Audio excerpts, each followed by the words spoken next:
Good evening, friends. Good evening, friends. Welcome to our Telios live broadcast. It's a bit different this evening because most of you follow us in the morning slot, but because of certain restrictions that's been lifted in South Africa as far as the lockdown is concerned, we had to move to an evening slot. So good evening to all our viewers in South Africa and all our viewers from the international community. Please just drop me a note to let me know that you are on, you are viewing, you are watching. Give me a shout out and let me know from where you are watching so that I can know you are on and you are here with us this evening. Just drop me a little note. Of course, we have seen a little bit of progress as far as the lockdown restrictions are in South Africa. Good news, of course, for the faith community, where the president came out and said that the churches can now resume their meetings and have at least 50 people. Let me know if you can hear me. I can see that. No, good evening, Pastor Shiyami. Welcome. Welcome. Let me know how the sound is now.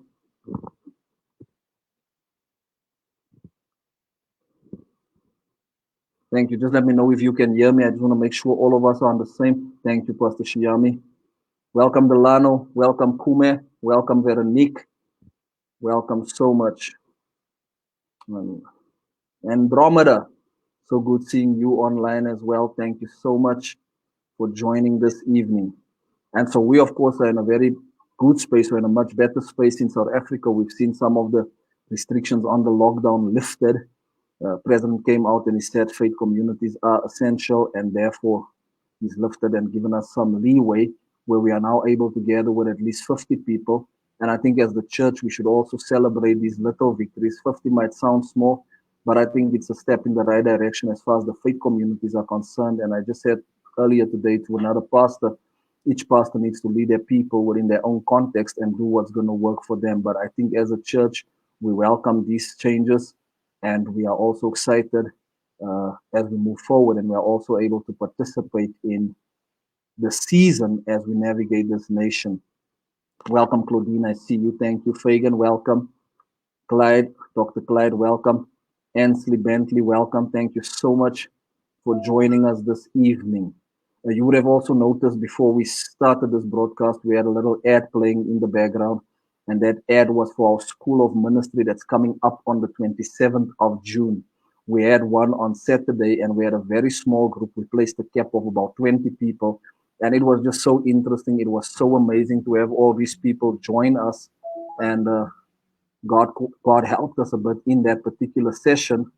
And so we really had a very, very good session on Saturday. But of course, that was a closed group, and I limited it to about 20 people, and we had an awesome time. We were dealing with a subject called the culture of preaching and teaching, and God helped us in a significant way. The school that is coming up on the 27th of June is Unlocking Your Sound. Unlocking Your Sound. One of the things that I've observed over a period of time is that a lot of people know what God called them to do. They know what their assignment is, but so many are struggling to find their own identity and their own sound, and to really just walk in there and journey in there. And so I want you to register for the school as we help you to unlock your sound. We will play that ad a little bit later, so you have all the details. My dear friend, Pastor Gert, welcome. Matthew Barker, welcome. My good friend from Lagos, Nigeria, Pastor Pizak. Kunli Zakaria, welcome, my brother. Chanel, I see you, woman of God. My cousin, Angelo Amaji, welcome, sir. We have Desmond Vidboy on, Raymond Maslalela, all the way from Mpumalanga, and then Godfrey Reed from the Northern Cape. Thank you so much for logging in and joining us. Well, tonight we're speaking on a very interesting subject, quite a popular subject most people tend to speak about, and that is the subject of leadership. The subject of leadership. I think the times have showed us what we are getting right as leaders, but it also showed us what we are struggling with and what we are lacking as leaders. And I'm so excited tonight to have with me a dear friend, a man of God that is coming in by the name of Luphumlo Joka. I want the guys just to bring him in so that I can introduce him. Luphumlo, welcome. Welcome, sir. Thank you for having me. Thank you. So let me just give you guys a brief background of Luphumlo and I. Last year sometime, my friend Pastor Max came all the way from Nigeria, and he gave me a book. He handed me a book, and he handed me this book here, Leadership. This was the book that he handed me, and in the book was written a note from a gentleman by the name of Luphumlo, And he wrote me a note, and Max said to me, this man said, I must give you this book. You should read this book. He wants to bless you with this book and sow this book into your life. Of course, I took the book, I read the book, and I was deeply blessed and encouraged by what I read in this book. I thought, wow, man, this is such an exciting resource, such an exciting tool that literally challenged me in so many ways. It challenged my outlook on leadership. It challenged me a bit. It challenged my theories and also my theologies. And it made me question quite a lot of things that I do in my personal capacity as a leader. And after reading that book, I called Luphumlo a few weeks ago. I said, man, I read your book last year and I went over it again. And this book is speaking so strong to me. I would love to have you on our set, and I would love for you to share some of your thoughts on leadership. And so God raised up this amazing man in the Eastern Cape in South Africa. And I think he's just such a brilliant individual with such great ideas, great concepts. And he's here this evening to speak to us on leadership. Welcome, Luphumlo. Maybe you can just give my guest a little bit of background about yourself, and then we shoot, man of God. Well, thank you so much again. So thank you for having me. Very good evening to your guests as well. It's a huge privilege for us to be on your platform. We follow you, we love you, we learn from you. So we don't take this moment lightly. I mean, Luphumlo, I'm a regular guy from the Eastern Cape, born and bred in the Eastern Cape.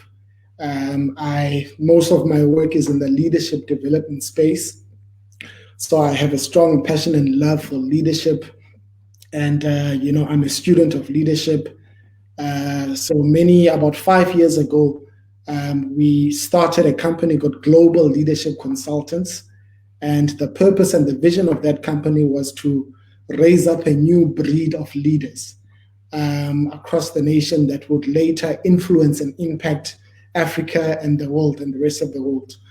And so that's who I am, married. I have one beautiful baby boy, Asante. And again, I'm privileged to be on this platform. Thank you so much, Luphumlo.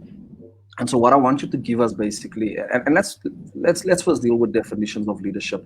I think leadership is quite a broad subject, and we have so many categories of leadership. You have leadership that belongs to the corporate world. You have leadership that belongs to the political arena. You have leadership that belongs to the faith community. And again, when we look at these different spheres of influence, we also understand that it takes a different quality of leader in each sphere, really. So if you have to give us a definition of leadership, what would that be? Well, as you rightly said, there are thousands and thousands of definitions. I mean, when we set out to write this book, we found that there are so many definitions of leadership. And so a person that might be watching this might be saying, then why did you feel that there was a need for you to write something whilst there's such a lot of literature on leadership? And so the definition that I sort of came up with whilst I studied all of these definitions was as follows. I found that leadership, the true leadership, must always enable people to actively pioneer whilst developing new ways of doing things. So that's the first part that I saw. So true leadership must always enable people. So there must be a re-emergence of an enabling leadership, the type of leadership that fosters, that mentors, that loves, that enables people. And it enables those people to innovate. It enables those people to disrupt outdated systems. And there are all sorts of outdated systems in all spheres. So in short, my definition of true leadership is a type of leadership that enables people to pioneer and develop new ways of doing things whilst disrupting outdated systems and whilst also pursuing an agenda of positive transformation. So there are all sorts of elements. I mean, there's no one definition, and as a reader and a leader yourself, you'd know that there are thousands of definitions, but there are all sorts of elements that I took and then I saw, and that when I sat down and wrote the book, I thought these things to me speak to what a true leader is: a person who is able to foster an enabling environment, a person who is able to love people, a person who is able to innovate, a person who is able to disrupt outdated systems, and a person, who is able to foster a culture of transformation. So in a nutshell, to me, that is a definition. And again, there are so many definitions, and there is no one right definitions. So it's quite difficult to take all of these things and just put them together. But I think this, to me, sort of hits the nail on the head. Yeah, I love what you're saying there, that leadership must enable people to actively pioneer. And again, I think that is so key to how we develop, groom, and train people into being who God called them to be. Because largely what I've seen is that we have more people that manage people and not a lot of people that provoke people to their best capacity and their potential and their ability. And that, of course, is a concern to me, because what I've picked up over the years is that we don't generally, particularly in the African context, we don't have enabling environments. We don't have a culture of enablement. And so what we see is a lot of people that know how to work towards one man's vision, but those people do not necessarily come into their own at some stage in their journey. They don't discover their identity. They don't discover their own uniqueness. They don't discover their own sound. And that in many ways, I think, has been a deterrent to how we groom and develop people in the African context. And so I like to refer to that as a slave system.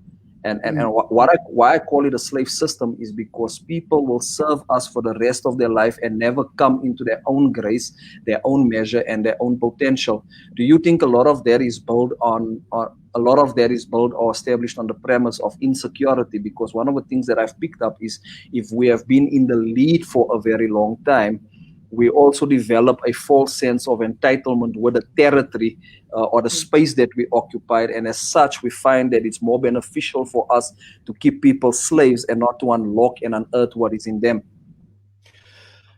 I think it has to do with a lack of understanding of the whole concept of what a leader is supposed to be and how a leader is supposed to act. And I think it has to do with seeing very few examples of authentic leaders that have risen from Africa and from across the world that have walked in a credible way. And as you rightly alluded, I think it has to do with a mentality of not being able to define the difference between leading and managing. Because a lot of people would say that, will think that management also just finds its expression in the corporate world. But you'd find that you get people within the confines or the parameters of the church who subscribe to management whilst thinking that they are leading. So they're just managing God's people and they're not fostering a culture and an environment of leadership. So I think it has to do, what you're saying, it has to do with all of these variables. Not having a concise, pure understanding of what leadership is, and therefore then defaulting into a false system of leadership, which then is to a large extent management. So a lot of people, don't know the difference. And I think, if you may, I'd like to maybe outline what the difference is between management and leadership, and the difference between a manager and a leader.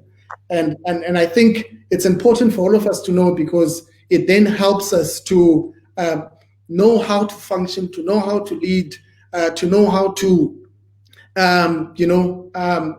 set all of this out. So what I'd always say to people is that knowing the difference between leadership and management is simple. And it within the context of a business, it has to do with leading people and managing the business within the context of the business. So if you look at it from a business perspective, if you talk about leadership and management, we would say that you lead people. You don't manage people, you lead people, and you manage the systems within the business. So I think that understanding, if you take that understanding and sort of stretch it out to all other spheres of life, you'd find that it's also true as well. You can't manage people, you lead people, you love people, you only manage systems that you put in place. So that difference, I think, then plays a huge role in the mind of any leader. If you know how to lead, and there's nothing necessarily wrong with management. You need to know how to be able to manage and to lead, and the greatest leader is the person that is able to discern when to manage and when to lead. Yeah. So I think, yeah, that's a very good definition you're giving there. And I think this then also means that we have to change what we measure, because in leadership, we then have to measure the quality of the person more than just measuring the output of the system. And what I mean by that is that I would then be I would have failed in my leadership abilities if somebody comes in under me on day one and the day he leaves me, he still looks the same, sounds the same, still behaves the same. That means that I did not impart anything into him, into that person, that challenged that person to rise to another level.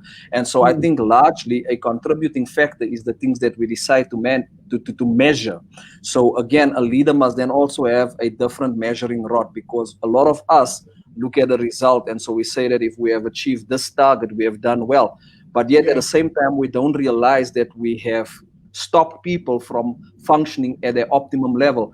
This is how I put it. This is what I normally say to the people in my context. I normally say to them, I give you a task so that you can think and come to a solution. If I think for you, then I'm not teaching you. Then I'm not giving you the room to be yourself. I'm not giving you the room to give birth to your own innovation. What I've discovered with a lot of leaders is that we like to think for people. We generally like to think for people, and so we would give them a task and trust them with a responsibility, and then we will also tell them how to do it. And so what that does, that kills the spirit of innovation, and that kills the spirit of creativity, because now people are more concerned with giving me what I want than allowing their own independent thinking to be layered into an outcome for us. And I think that is also where we have to make the distinction between leading and managing. There's a man by the name of Michael Jordan, who was the CEO of F&B for quite some time, who now started a company called, I think it's called Bank Zero. So he has his own bank, and he's invested in quite a lot of startups like Rain. And he said one thing, and I just want to put a hammer on what you just said. He said one thing that shook me to the core. He said the greatest leaders are the people who know how to facilitate the process of good decision making and not necessarily make the good decisions. Yeah, that's so, and that's so profound, man. Please continue. So these are people who know how to sit in a room and not necessarily be above the people that they're sitting with, and not necessarily lord over the people that they're sitting with, but these are people that have an ability to guide people to draw out the best within themselves, other than them always demanding and telling people what to do. So I think the ability to foster an environment and a culture of good decision making is always better than the ability to make good decisions. I don't know if I'm making sense there. Yeah, you're making 100% sense. And, it takes me back to my days when I was still in corporate. One of the challenges that I had in the corporate environment was that we would take a person that is very good in terms of their output, and we would elevate them and move them into a leadership position. And that person will be good in reaching targets. That person will be good in terms of their output of work. And then we move them into a leadership position, and they would fail dismally. And what I realized is that because we have managed them, they became target-driven, and their ability to lead people died in the process. And so when we now needed them on a leadership level to think and to give what is in their mind, to give their thoughts, they were not able to do that. But if we gave them a target, they were able to reach their target. And again, I think what we did in that environment was we promoted them based on how well they run the system. But in the process, we also killed their capacity to lead. And so when we moved them up a notch, we found that those people failed dismally. And so I think the challenge oftentimes, as far as leadership is concerned, we create environments that are target-driven, but we don't create environments that nurture and unearth leadership capacity. And so what we learned in the corporate was that a lot of people can no longer think for themselves. That does not necessarily mean they are stupid, they are idiotic or ignorant. That's not what that means. But it simply means that in the process, we have literally sabotaged their ability to think for themselves. And that is not even deep or broad. We see this all the time. We see all the time how people wrestle daily with indecision. You speak to a creative person, and it's a guy that does art, and he can't make a decision where he should go for the red or the green, And what he does, his life becomes a sort of a survey. And so he surveys everybody's opinion before he actually draws a conclusion on what is best. Because what this does, it breeds fear in people, fear to decide, fear to make a decision, fear to take a step. And so what I've noticed with a lot of people is that people just fear to make a decision. And so the danger with that is your life becomes an open survey. Your life tends to become an open survey where every time you speak, you have to weigh everybody's opinion. Do I do this now? Do I do it tomorrow? Do I sign up? Don't I sign up? And so what you would notice, even in the church context, is that a lot of people, their life is almost like an open survey. And it comes back to what you said, is that we have not created environments that allow people to think for themselves and to come to a conclusion themselves. So the danger is that your life becomes an open survey. And so even as a pastor in my pastoral context, I find it so frustrating that I deal with people that just can't make a decision. And again, that is not because they're weak, but this is because they have been groomed in environments that cause them to behave that way. Because what we do is we judge decision and we question decision, and we just put a red pen out on decision. And so people become so reluctant because they're scared that we will judge their decisions. And it comes back to what you said, when we facilitate an environment where people can think for themselves, there is always a healthy environment, there is always a safe environment. And I think the danger that we create in the process is that it causes leaders to become extinct. And so it causes a leadership shortfall. It causes people to be more comfortable with just following than what they are with leading, because they just don't want to carry that burden and that responsibility. 100%. I think, what you're saying alludes to one of the reasons we decided to write this book. And through the workshops that we did and the people that we engage with, which are largely your younger audience, we found that there's a huge vacuum for leadership. And if you look at the context of politics and you take it to what happened recently in the Fees Fall, one of the things I saw there it's a recurring culture in student politics, was how student politicians would always call themselves leader. So there was this culture of people calling each other, hey leader, hey leader, leader. But there was a disconnect between the name that they had attached to the person and the fruits thereof. So there wasn't any tangible fruits of a leader. So I think that then speaks to the culture. It was one of the things that spoke to a culture of a huge leadership vacuum. And you see it in all spheres. You see it in corporates. In corporates, there's a huge culture of capitalism. What does that say? Is that there are no leaders in corporate that are willing, to enter that space, not just for the money, but to enter the space of corporate to better the lives of other people. So there's a lack of kingdom businesses in the corporate space. You look at politics. The politics we have today are self-centered. It's all about a certain political party. The agenda is no longer advancing humanity. It's advancing the political ideology of a particular group of people. And it goes on and it goes on and it goes on. So the recurring theme, as you rightly outlined there, is there's a huge vacuum of leadership. So what does that say to the person watching this? It says that you, whoever you are, wherever you are, whatever you're doing, you must recognize that your gift is in demand. Yeah. You must recognize that your call is not insignificant. You must recognize that there is a place and there is a part that you have to play in the life that we're living, in what we're pursuing. So the burden of leadership is not something that's just for an elite group of people.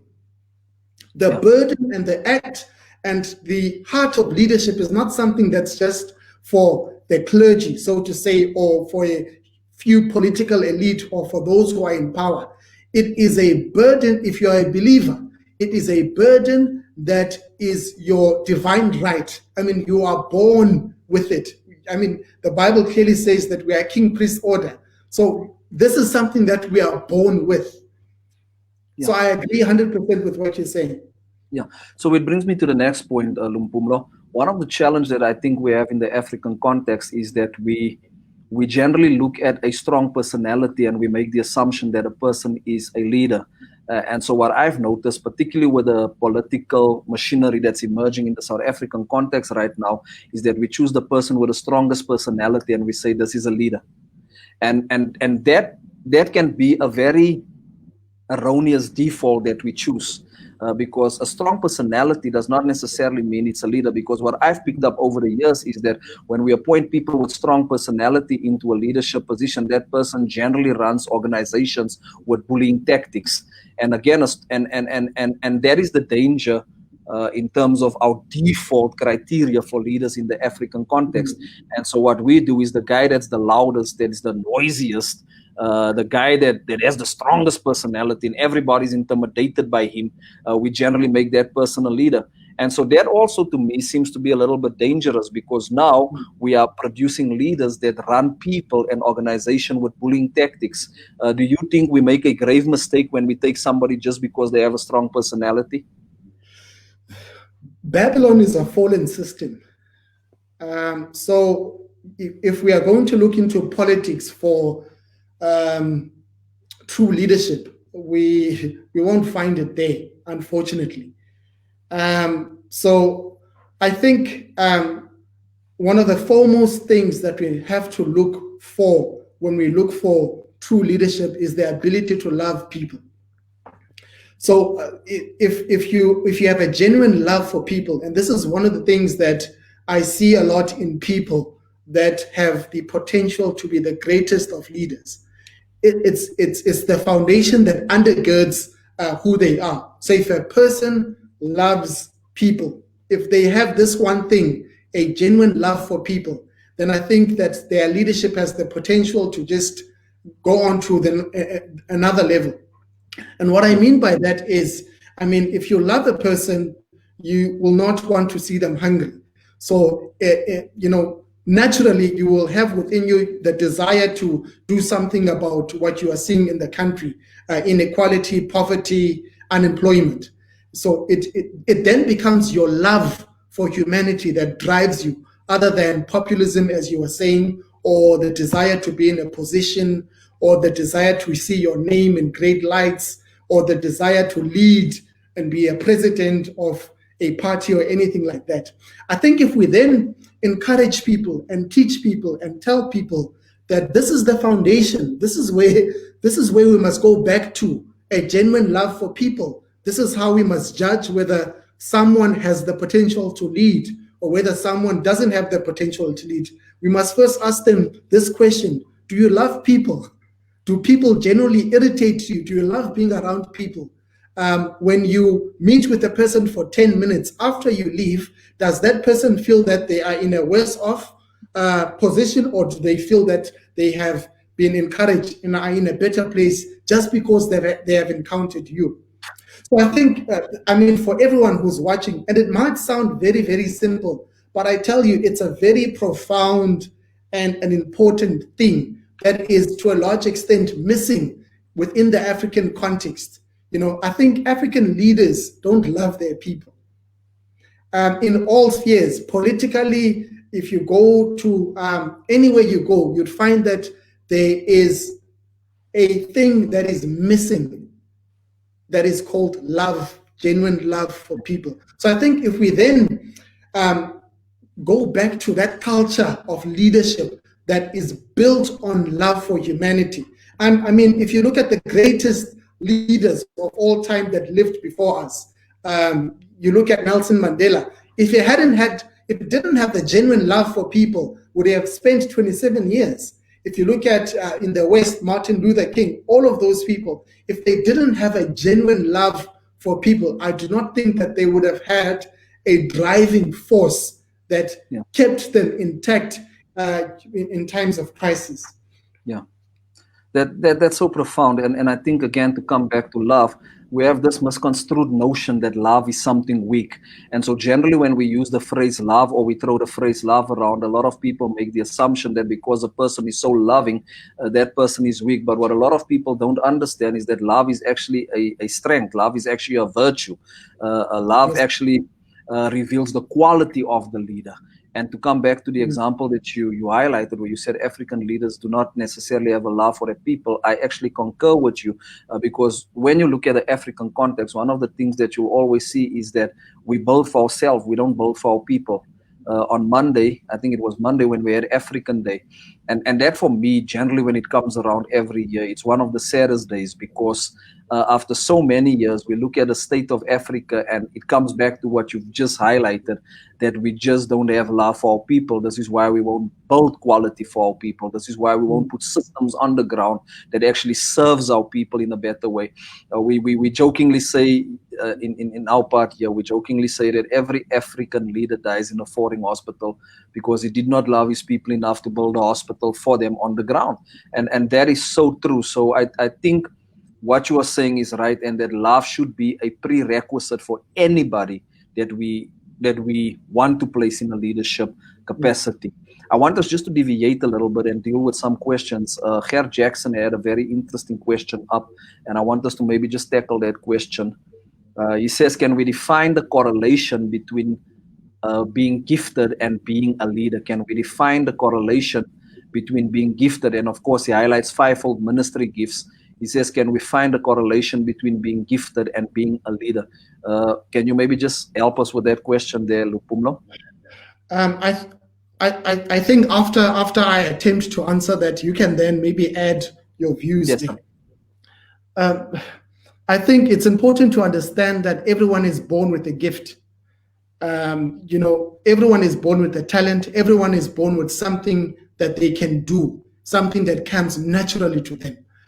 And I think to answer that question, it doesn't necessarily mean if you're gifted and if you can do something well, that you are necessarily called into a particular office. And I think I stand for correction there. You can clarify. But and your area of gifting is your gift to humanity. So whatever it is that God has given you, whatever it is that you are blessed with, whether it is the ability to sing, the ability to write, the ability to play, whatever it is, it then must transition into it being your gift to humanity. So whatever gift that you get from God, if we look at it from a leadership perspective, you must then be able to harness it. You must be able to grow it and groom it to such an extent that it becomes a gift to humanity. So I think then the correlation, if there is any, is that we must be able to distinguish between those who are gifted, purely gifted, and those who are then just called into these 5 offices of ministry. I think you can maybe add 1 or 2 things there. Yeah. Well, here's what I believe in, and I think this is just from a summary and an observation of organizations, is that the most gifted individuals are not necessarily the greatest leaders, and the greatest leaders are not always the most gifted individuals. And again, I think we also have to understand within a spiritual context how leadership works. Number one, I believe leadership is built around competency. It's built around compassion, as you highlighted earlier. But I also think leadership is built on the premise of sowing and reaping. And this is why you'll find sometimes that guys that are not necessarily that gifted become great leaders, because they've also mastered the art of serving that which belongs to another. And Jesus highlights this, where Jesus says, if you are faithful in that which belongs to another man, will you then not also receive your own? And oftentimes when we look at success, we try to reduce success or to fit success into competency. We try to fit success into skill, into gift. But when you understand it in a spiritual context, success is oftentimes linked, number one, to compassion, which you highlighted earlier, but it's also linked to service. Because sometimes when you serve that of another man, God has no choice but to honor you when you come into your season of significance. And so what a lot of people don't understand is that even within a leadership context, the principle of sowing and reaping is also applicable.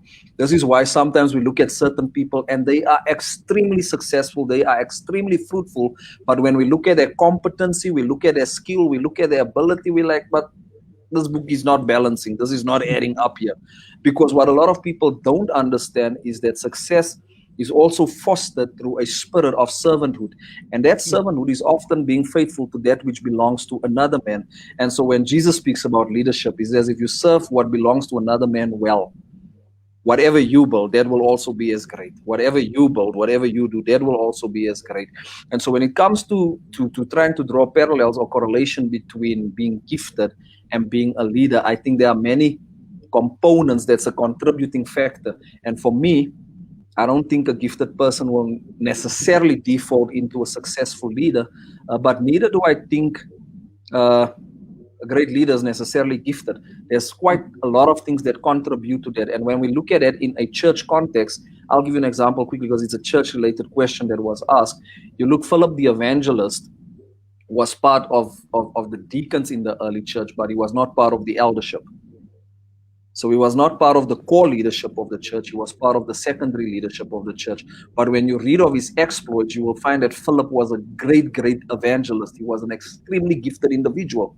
Again, it deals with several things. And again, it is something that we must discern. It is something we must speak, and then we must put people in positions accordingly. And that, I think, is key at the end of the day. So we cannot necessarily just look at somebody's gift and say that person must lead. Because the other challenge we have with gifted individuals is that a lot of gifted people have not learned the art of dying to self. And so I'm a pastor of a church, and what I've discovered over the years of leading a church is when you make your most gifted person your leader, you also pick up several problems that did not exist before their appointment. You pick up several problems that did not exist before their appointment. And what I've discovered is that a lot of gifted people have not mastered the art of dying to self. And so that tends to spiral over into how they lead people. It makes them cocky, it makes them arrogant, it makes them full of themselves. And so they sometimes tend to lack a little bit of humility. I tell you, 9 times out of 10, when I encounter gifted people, they think that when we switch off the lights, they will glow in the dark. And so I think we also have to be careful with gifted people, where we take them through a process of dying to self. Because when you speak about a leader having love, a leader having compassion, then it is critical for us to understand that those things are only formed in a process of dying to self. So to answer the question that both you and I, Luphumlo, are in agreement, is that gifted people are not necessarily leaders, and leaders are not necessarily your most gifted people in the organization. Because leadership is managing people, interacting with people, engaging people. A gift does not need people to exist. And this is what a lot of people miss. A gift does not need people to exist. A gift can exist without people. But a leader needs people to exist. And when we understand that difference, we will be able to make a clear distinction between the two. Amen. I said a mouthful, so let me just deal with something else real quick as well. One of the things that I want us to deal with as well, what do you think are the key contributing factors or the key things that people need to embrace if they have to shift in their own personal leadership dynamic? What do you think people need to do and implement in their own life, in their own leadership capacity, if they want to shift? Because the book speaks about a leader that is in a shift, a leader shift. What are the things that's necessary for a leader to shift into his best? Yeah, before I answer that, I think it's important to just explain what that leadership speaks about. So that the title of the book is The Ultimate Leadership. So it's a shift from the old to the new. It's a shift from an I position to a we position. Because if we talk about leadership, we're not just talking about one individual. We're talking about a corporate. We're talking about a community of people. We're talking about people who have a global mentality and not just a silo one-man show. So the ultimate leader shift is about shifting from an understanding, a past understanding, into that which is new, that which is relevant, that which is current. Because we all know that God, if we talk in the confines and in the context of the church, God is progressive. God moves, So if you take that principle and we apply it to the corporate and to the political, there is always a new tool that we would need to combat the problems of the times. So each generation then will have its own challenges. Each generation will have its own challenges. So each generation will have to have its own unique tools to combat those unique challenges. So we can't solve the generations of this, the problems of this generations with the mentality of the 1990s. We can't solve the problems of this generation in all contexts, with the tools and the way of thinking of the 1990s and the 1980s and the 1970s. So the ultimate leader shift speaks about a shift in that context. So there are lots of things that people can do to embrace that shift. Number one, it's important to be in a community or in the environment of people who have already shifted. Come on. So it's important to walk around people who are ahead of you and to not walk around people who are in the same level as you or who are behind you. So it's important to eye out and to look and to intentionally pick the people that you want to walk around. Number two, it's important within the context of shifting, it's important to have an understanding of the times, to know what times you are in and to know what is needed for that time in all contexts. If you look at the church, it's important to understand the times that the church exists in so that you employ the right resources that are relevant to the times. If you look at the world of politics, it's important to understand the times that you live in. And I think that's where most political parties get it wrong, that they are building with the same mentality they used to build in the 1980s. And because of that, they're losing so many people because it's a new time, it's a different generation, So there are a number of things that a person can do. You must work with the right people. You must embrace the times, know the times. You must be a person that is able to read and study. You must study the word, but not only the word, you must have an understanding, a broader understanding of the world and what's happening in the world. So that when you open your mouth and when you speak, you don't speak something that is out of context all the time. Yeah, that's very good. Thank you so much for that, man. But I also think what we also have to tell people when they are emerging and they are in that season of emergence is that they must also develop the confidence to own what God is giving them. Because what I picked up also with a lot of people, they come into a season where God expects them to emerge, God expects them to pioneer, and they run a survey on what everybody else is saying and not realizing that they have to birth a new sound, they have to birth a new model, they have to birth a new template. And so what we do is we spend so much time trying to fit what God is giving us into what's already existing, and we deny their authenticity a place to belong in the day and age that we are in. And so what I've discovered is that a lot of people tend to wrestle with their dynamic of leadership. So what advice will you give somebody that God is raising up for a time such as this, but what God is giving him is not necessarily consistent with the cultural context in which that person finds himself? It is not necessarily consistent with the dynamic in which that person has to live out this revelation, for lack of a better word. What would you say? Because the challenge that we have as far as leadership is concerned, and even leadership content, is that we just regurgitate. And I believe that there's value in regurgitation. Don't get me wrong, there is value in regurgitation. But the challenge that we're sitting with is that a lot of people are getting a download of things that's not been said before, things that have not been modeled before, templates that are not in existence yet. How then do they birth that and produce that in a time that is a bit impervious to something different? Wow. I think, and I'm going to attempt to answer that question the best way I can. I think it's important to define than what culture is, because all of this exists within the confines, Yes, sir. as you rightly said, of culture. We are born in an environment of people that are doing things, and the minute you're born, there's a culture that exists, and I think it's important for us to first define what culture is. And one of the best definitions from past Africa mythopia I've heard of culture is simply a way of doing things. So it's not this divine thing that people think it is. It's not a divine thing that comes from heaven. It's a man-made way of doing things. I think that's what culture is. If you look at Xhosa people, when we talk about culture, we are talking simply about a way of doing things. So I think if we get that understanding, we are then going to be at ease, and we are going to be at a better place of breaking free from that system, from that way of doing things. And we are going to be more equipped, and we are going to know how to then break free from that. Because, if it's a way of doing things according to man, then surely we can break free from that. Surely we can innovate and come up with new ways of doing things.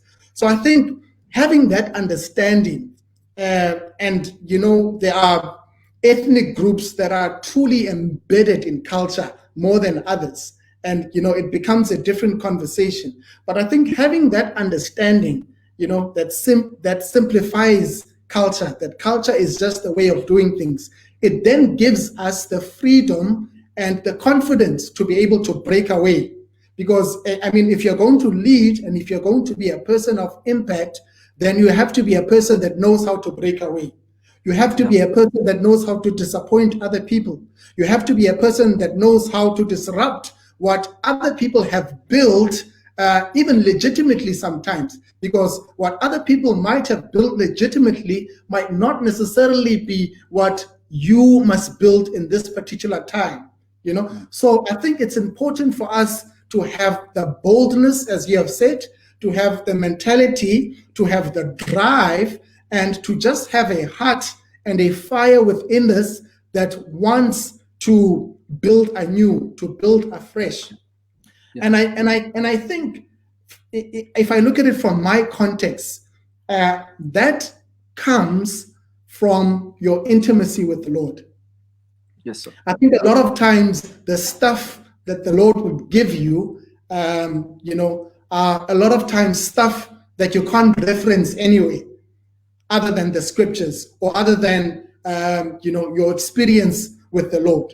So it's then important. If you are a person that is well built in the spirit, that is able to hear the Lord with clarity, that walks with the wise, and then it shouldn't be that much difficult for you to build what you are receiving, to receive and to implement, to receive and to implement, and not necessarily to always go and rectify what you have received from a lot of people. So I think, I don't know what you think, but I think having that understanding plays a huge role. Yeah, 100%. And I think what we also have to understand when those type of things happen is that it also requires of the recipient of this to also have patience. Because I think what happens with a lot of emerging leaders is that we become so impatient with process, with time, and also, as you rightly put it, with the culture that's already there. And that impatience, to a large extent, causes us to rise in defiance, and we abandon a sense of helping what is to get to the next phase. And so, if we are not patient, it can breed in us arrogance, and that arrogance can sabotage the very thing that God wanted to give birth to. And so I think there must be that patience as well. And again, the scripture that comes to mind is in 1 Samuel. 1 Samuel chapter 3, we see this transition. We see that we have Eli the high priest that was the leader of that time. And then we also see that there's a young prophet emerging by the name of Samuel. 1 Samuel chapter 3 verse 1 opens up and it says, and in those days the revelation or the word of the Lord was scarce. But what is interesting is that the first time God speaks after that particular verse, he speaks something completely new, something completely foreign, something completely unheard of within that cultural context, and he gives that download to Samuel. And it is so interesting that they are now transitioning from judges to prophets, from judges to prophets and to kings. And so God speaks something that nobody heard. But what interests me is that Samuel had the patience to journey with Eli, to journey with Eli and his sons. And even though he knew that God had brought judgment upon that system, he was patient in journeying with them. And so I think what happens with a lot of us that call ourselves emergers and pioneers and disruptives is that we also tend to be impatient. And therefore, the very thing that God released to us to be of a help to the people, it releases a sense of condemnation, and we now rob people of the opportunity to participate in that. So I think a prerequisite for birthing anything new is also just a very simple thing, not even deep. It is patience. So we must be patient with a process. We must be patient with a birthing process of something new. And what a lot of us don't understand is that oftentimes that birthing process can be years. In fact, you can die and then you are still in that birthing posture. And a lot of people don't understand that as far as leadership is concerned. And so you can die and still be in that birthing posture, because it takes years and years and years of repetition for people to finally get it. And so that patience, I believe, is a prerequisite. The thing with something new, the thing with a new revelation is it gets you so excited. You think when you release it the first time, everybody's going to jump on the bandwagon. Life does not work like that. Life does not work like that, because people will resist, people will push back, people will feel a sense of uncertainty, people will feel a disconnect. And I think for emergers, it's critical that we develop that patience. So yes, I agree with what you said, but I think we also need to just work patience into that process of birthing something new. But then, of course, for the emerger, there must also be that confidence. There must be that confidence.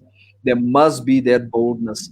And we must be able to own that conversation if God gave us that conversation. But most important, it must be undergirded with compassion and with patience, because the idea is not to push people away with something that is disruptive, but it is to get their participation and their buy-in. And if we're not patient and compassionate, we will lose something divine. And I've seen this play out all the time, where people had the right idea, but the approach was so erroneous that the right idea fell flat on its face. 100%. I think to add one point to what you're saying about patience, the gift of patience is always a sound character. And I think that's one of the things I'm taking away from what you're saying. The gift of being patient and the result of being patient is a sound character. So when you become patient as a person, when you become patient with the dream and the visions that God has given you, the result of that is that you'll have a character that will withstand the times and that will enable you to build something that is durable. Because a lot of times, when, as you have said, when we are not patient and we just want to run with whatever it is that we have, a lot of times, 99% of the times, we don't have the character to sustain the gift. We don't have the character to sustain the business. We don't have the character to sustain the assignment. So I think one of the things that process does, it gives birth to the right character. It gives, and it always reveals our hearts to us. I don't know if that makes any sense. Because it makes sense. I mean, one of the things I've seen in my own life, God knows my heart, 100%. But I've always seen that there are times when I haven't known what was in my heart until I went through something that revealed what was in my heart. So I think that's also a gift that comes with enduring the process. It's sound character that is so vital and important within this context of leadership. I mean, we have leaders that in South Africa that 60, 70 years after they've been in great leadership positions, you have things that are still tugging and pulling at their character. And that then disregards what they've built for the past 60 or 70 years. And you don't want to be a person when you've built, well, that when you get to the finish, your character sort of assassinates you. So I agree with you 100%. Wow.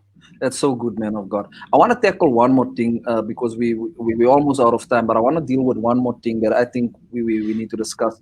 So one of my observations over the years as I look at different leadership models across the face of the earth, one of the things that I've noticed is that when you look at leadership in a Western context, you find that leaders in a Western context tend to peak in their late 20s, early 30s.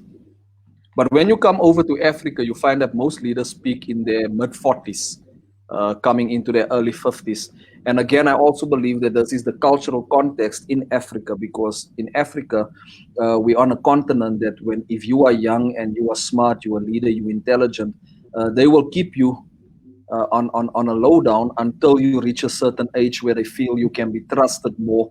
You reach a certain age where they feel, okay, you have the maturity now to speak on any given subject, and so on and so forth. I mean, if you run a quick survey of the presidents on the African continent, you will find that 90% of our presidents are very, very old. 90% of our cabinets are very old. Even in a church context, we see the same thing play out all the time. And so when you look at a church context, and let's just say America for example, and illustration purposes, you'll find that most of the young leaders and the young preachers emerging in the American church are either in their late 20s or in their early 30s. But when you come to Africa, you find that most spiritual leaders are only peaking in their mid 40s.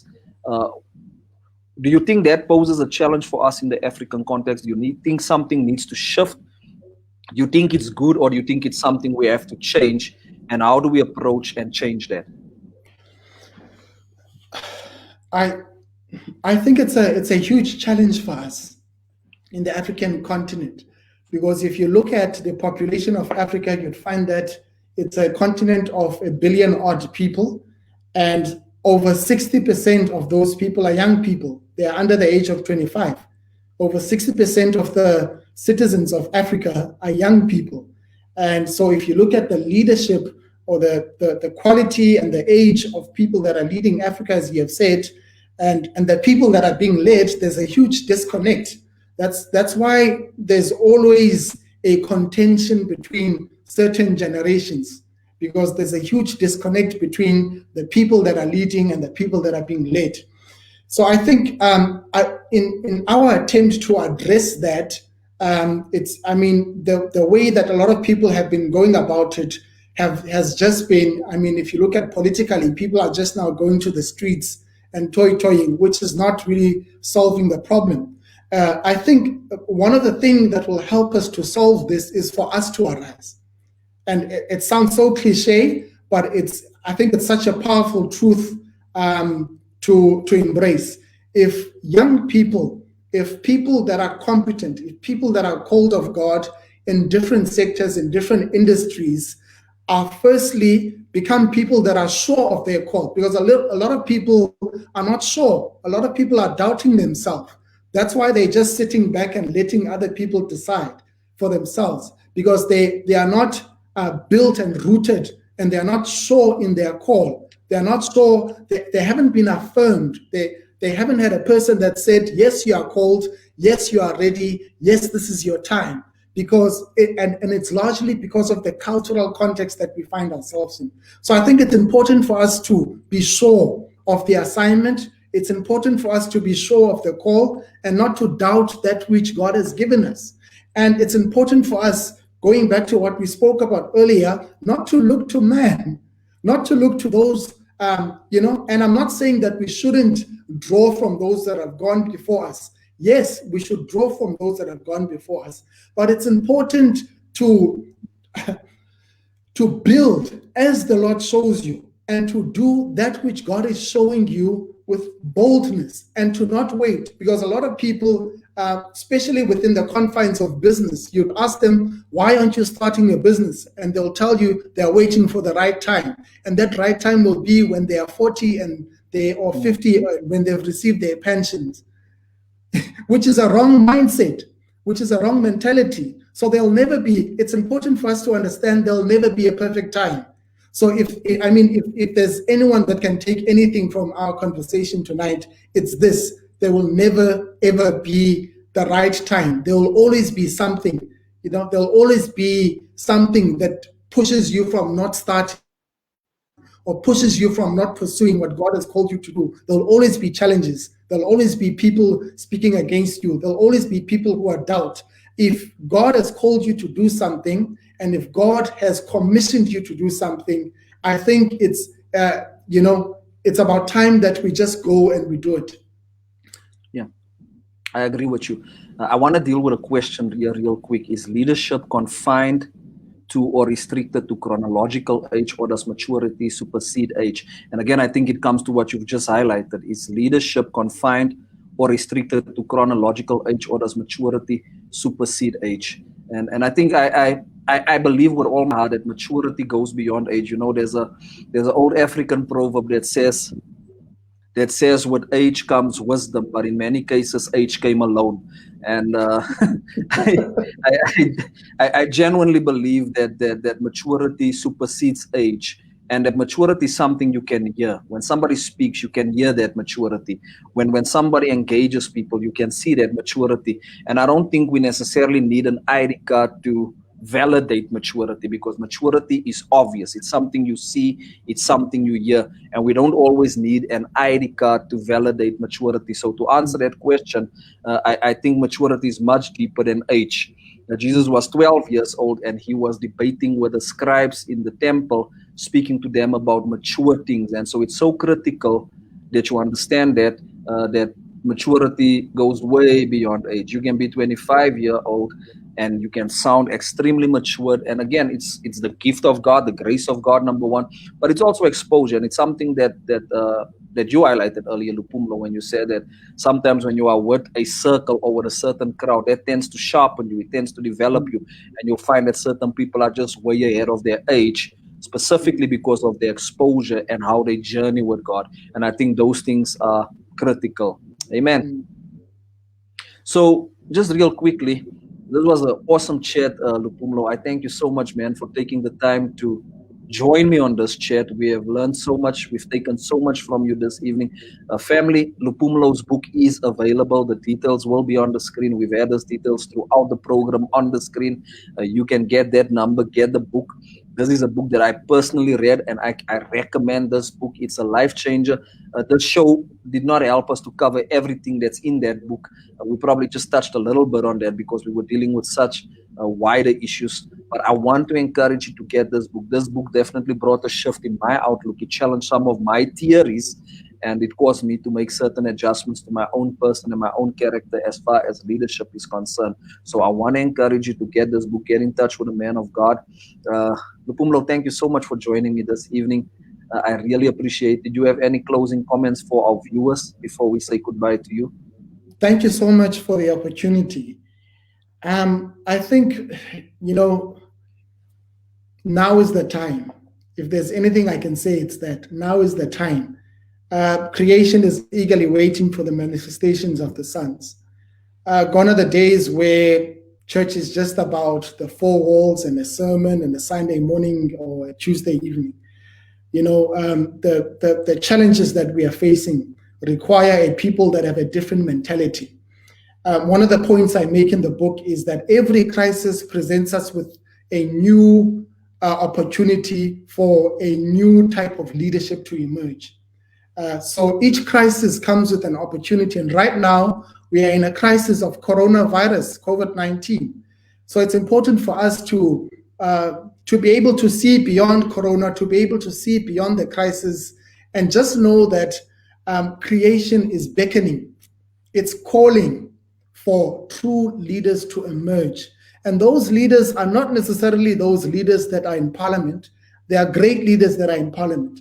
They're not necessarily leaders that in the corporate, and they're great leaders in corporate. Some of them are just sitting down and listening to our messages, and they have something burning, but they're not sure. They are full of doubt. They are doubting what they have. They are doubting who they are.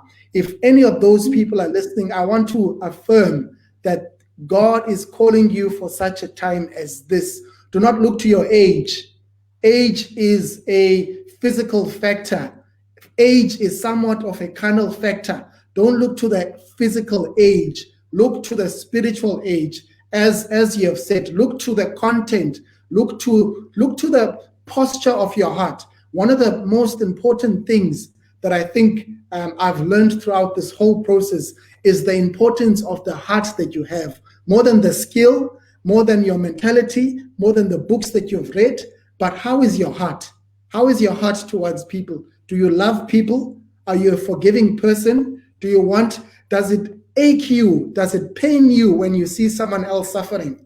Because if you don't have those things, then leadership is not for you. But if you are a person that loves people, that has a burning desire, has a call, has a burden to see people arise and see people become better, then I implore you and I challenge you and I beseech you to seek these matters out and to go to the Lord and to ask him, Lord, have you called me for leadership? Lord, what should I be doing in my own sphere? And it doesn't necessarily mean that you have to lead within the context of just the church or just wherever God has placed you, that's where you are supposed to shine. Wherever if God has placed you in the marketplace, that's where you're supposed to shine. So I think, having said that, I'd like to say thank you for the opportunity, and I hope that some of the things that we've been talking about have made sense to the people that are listening. Amen. Thank you so much, man. Bless you. Bye-bye. And then, of course, to our viewers, our listeners, thank you so much for tuning in this evening. I think you took quite a bit from this. Our resources are also available on our website. It's on the screen right now, so you can get my books. You can get all of our resources there. But I want to encourage you to register for the School of Ministry that I will be hosting on the 27th of June. Unlocking your sound. It's going to be a very, very, very good session. If you want to unlock your sound, if you want to learn something, I want you to register for that session. And God is going to help us in that session. Thank you again for listening in. Thank you for being part of this discussion. I pray that you took something from this discussion and that God keeps you and that he watches over you until we see each other again. Bless you. Good night.